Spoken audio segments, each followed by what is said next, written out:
It's another day. It's another shopping day with partner. Magsha-shopping kami guys sa grocery. Buset. Yes, today is still my day off. It's March 20, right? Yeah. March 20. 19 pala. Yeah. It's March 19. Anong oras na ba guys? I think it's 1 PM. Tumitingin siya. Yung matanda nasa likod ko. Tumitingin siya sa akin guys kasi nagpa-vlog. Anyway, so ayun. Ang ganda ng panahon. Kaya lumabas kami. Pero mag-grocery lang. Ano lang to guys, saglit lang to siya nalabas. Grocery lang talaga kami. Because tomorrow I still have day off. And then Friday and weekends, meron akong duty. Kaya today, dapat kami mag-grocery kasi our fridge is empty. And we are so poor already. Gusto ko lang. You are rich. No, oh my God. I know guys, gusto ko lang mag-fish. Mag-fish na naman si RC. Kaya punta kami Edeka. This time guys sa Edeka kami pupunta. Usually di ba pag nagpupunta kami sa Edeka is we will use car. But since we don't have car anymore, so maglalakad na kami. Pwede din naman siyang lakarin guys kasi meron siyang other way na pwede siyang lakarin. And hindi naman siya masyado malayo. Kaya yeah, so titingin-tingin lang kami kung may fresh fish ba doon. And then ayun, fish, and then maybe we will look some vegetables and maybe if they have what surprise. surprise. They have nothing. They just have foods there. Yeah, but a special food for you. Yeah, I mean no clothes, no bags, no shoes or something. That's not necessary. Doh. Shut up. I thought you want this oysters.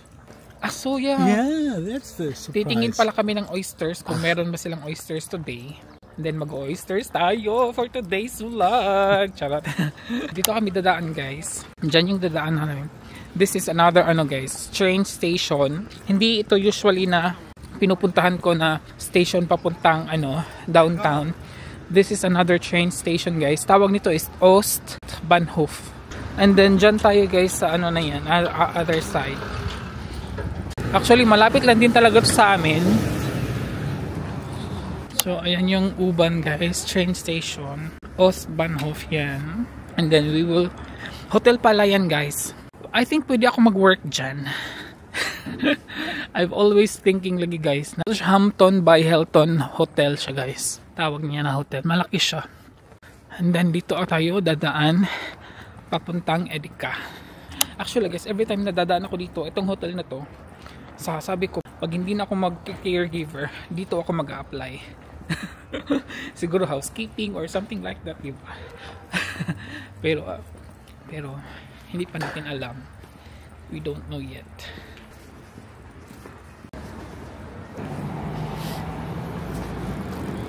Actually, this is our first time this year to visit again Edeka.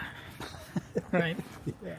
Because normally, when we visit Edeka guys, pag nagsi-seafoods lang ako, kasi yung mga seafoods nila sa Edeka is fresh. And then, madaming choices. Merong mga seashells din sila sometimes. So, na-miss ko din. Ang ganda ng mga apartments nila dito guys. Mga bago to. Mga bago yan sila. This one also.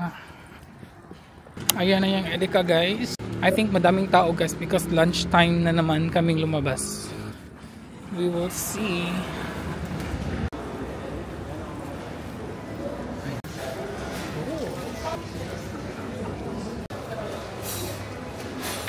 Dito na kami sa bahay.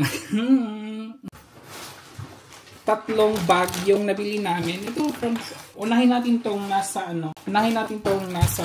kasi kailangan siyang malagay sa ref.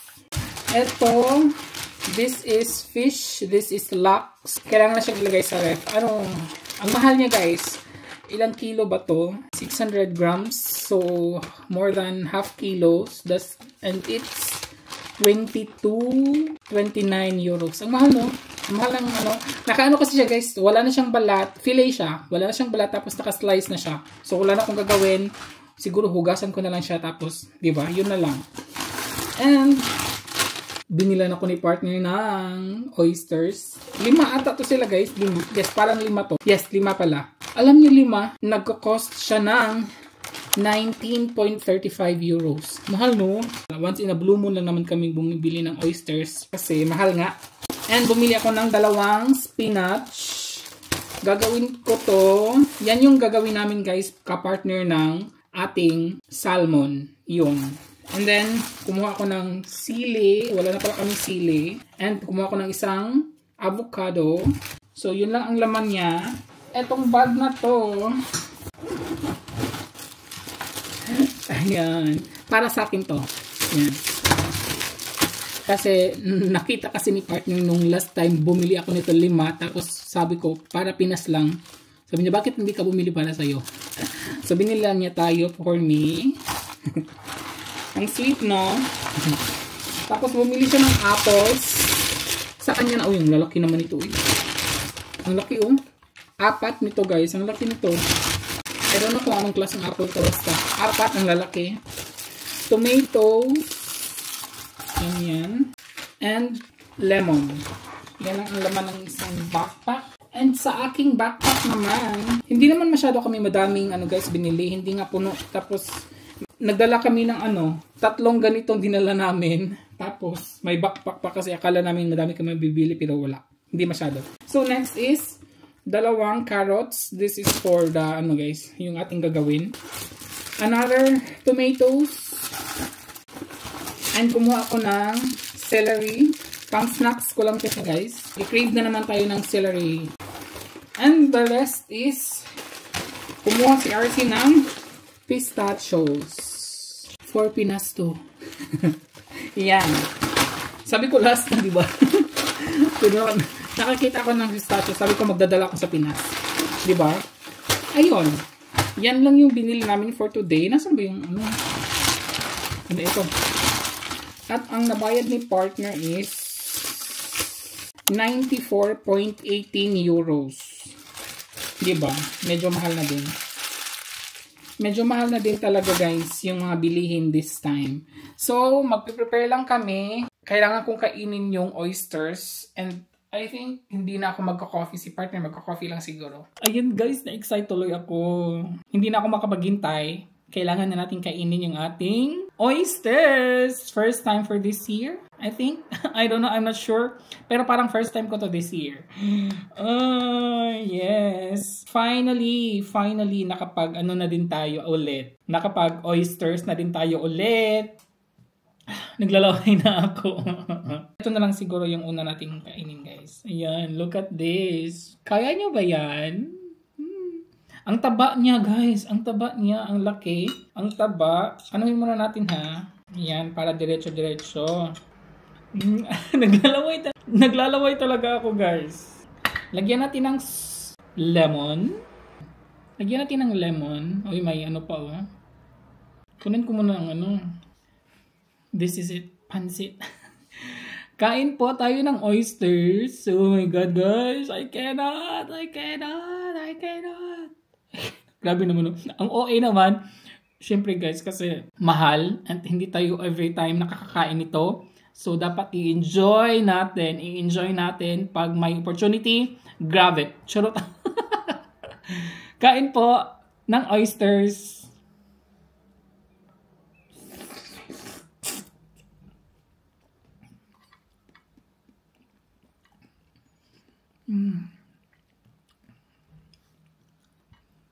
Oh my God, guys.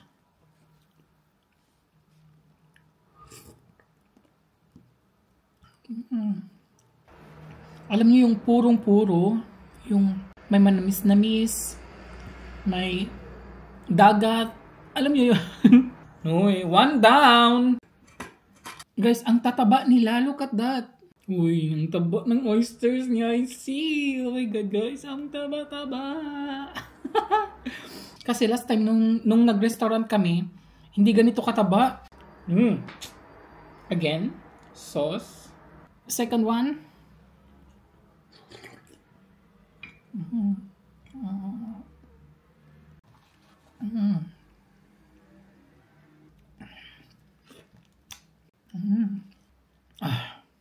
Super. Meron pa tayong tatlo. Puro talaga siya mataba. Look at that. No? Ang taba-taba, uy. Oh my God, guys.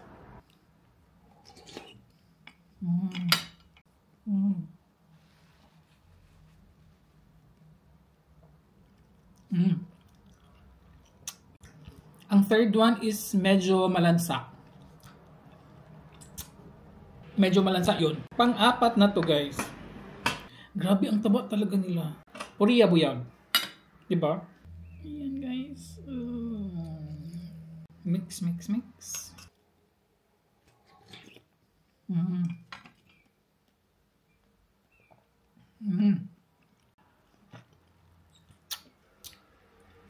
Yung third and fourth, hindi siya masyado fresh. Pero yung first and second, fresh na fresh. Ito, sana naman, kasi last na to eh. Last na to, guys. Hintayin naman tayo sa Pinas. Sa Pinas, kakain tayo nito, guys. Nang madami. The last one. Look at that. Lagyan natin ng lemon. Oh my God. The last one, guys. Ito na talaga siya.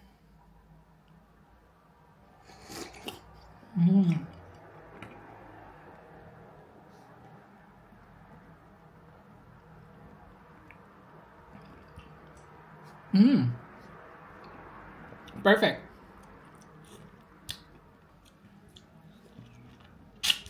Perfect na perfect. Hindi tayo nabigo. Hindi tayo broken hearted sa last part. Charot. Kasi fresh, guys. Ang tamis. Ang tamis. Intay tayo sa Pinas. Doon, guys, medyo madami-dami tayong ano doon. Mamukbang. Kasi, di ba? 5 piraso lang to, guys. Pero, ang mahal na, di ba? Sa Pinas di ba? Kahit na maliit pero masarap pa din, di ba? Pero mura, di ba? Tapos ang dami. Ito. Oh my God. Oh my God. Maglilinis muna si RC. At ako ay nagbabalik. Hapon na dito, guys. It's 4:30 PM na. Madalian lang to siya. Madalian ko lang tong ano, guys. Hindi ako magluluto. Wala pa nga akong pang dinner tonight. Hindi ko pa alam din kung anong dinner ko for tonight. Anyways, nakikita nyo, guys, it's already prepared. Magmamarinate lang pala si RC. Before pala tayo magsisimula nito, and before I forget, merong magbe-birthday, guys, ngayong March 26, anak ni Ma'am Evelyn Santa Rosa na si Sofia Angela Cabanet. 8 years old na siya ngayong March 26. Advance happy birthday, Sofia Angela Cabanet. Ayun, para hindi natin makalimutan. Advance happy birthday again! So, magmamarinate lang ako, guys, kasi wala akong gagawin today. Wala na. After these marinations, bukas ko pa kasi ito gagawin. Yes, meron ba akong 1 day off? Akala ko 2 days off pa ako, pero may day off pa ako bukas. But anyways, it's ready. So, ito nga pala yung binili nating salmon kanina. Yung ½ kilo. Nakaslice na talaga siya na ganito, guys. Wala na din siyang balat, kinuna na din siyang balat, which is good. Kasi, di ba, minsan, pag hindi prito, guys, ayaw ko ng balat ng salmon. Ang daming kaliskis, or, di ba, ayun.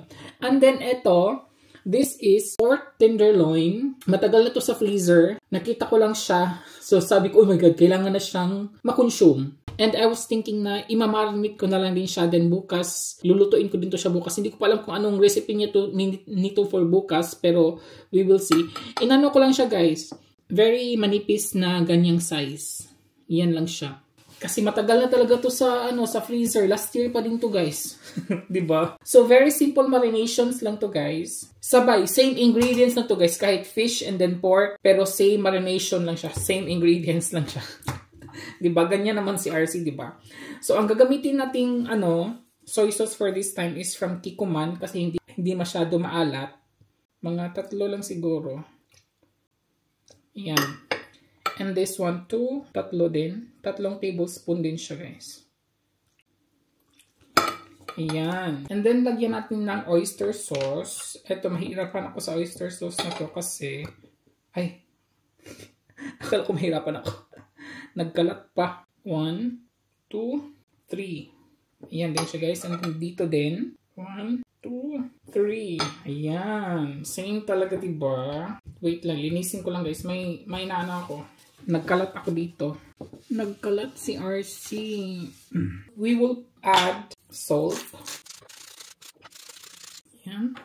And pepper. Ayan. Maglalagay din tayo ng, malaki to siya guys na lemon. So hinaf ko lang siya. And then each will receive half. Half price. Charot. Ayan. I think actually medyo madami pa nga to eh. So itong madami, ilagay ko na lang siya sa pork. Kasi yung pork is matagal na talaga to guys. Kailangan siyang mawala yung lansa. Then ito medyo maliit to pagkaano ko. Dito na lang sa fish kasi fresh naman tong isda. Yan lang siya. And then mix.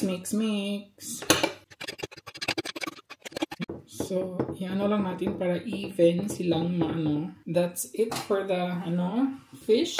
Linisin ko lang. Etong salmon guys, actually, pwede to siyang makain na. Kahit na ganito lang siya nakamarinate. Kasi nakita ko sa TikTok, sa TikTok guys, nakita ko, nagmarinate lang siya. Very simple lang yung marination nga niya eh. Yung Kikkoman sauce, tapos may olive oil ata yun. And then salt and pepper. And then may lemon. Tapos kinain na niya guys. Nakababa na siya mga 4 hours ata yun or 2 hours. Or pwede na siya overnight. Kinain na niya. Before natin to siya lulutuin, mag-try ako bukas kung anong lasa niya pag diba? Anyways, fresh naman to siya na isda. So okay na, diba? Wala namang problema. Ready na siya. Eto, i-mix natin. I think magdagdag ako dito na soy sauce. Mga 2. Yun. Uy, pwede na tong pang guys. Sa pang samgipsal. Diba? Pwede na to siya. Ayan. Ayan, tapos na. Tapos na tayong nakapag-marinate ng salmon at saka pork tenderloin. Bilis lang. Bukas na to siya ipiprepare guys. And yun lang. Doon nagtatapos ang ating vlog for today. Maraming salamat po sa panonood. And hopefully na-enjoy kayo sa ating vlog for today kahit na very short lang. And then, parang walang lang siya. Pero thank you for watching guys. And I hope to see you in my next vlog. Maraming salamat po. Until my next vlog everybody. And please don't forget to like and subscribe. Ingat po. Until my next vlog. Cheers!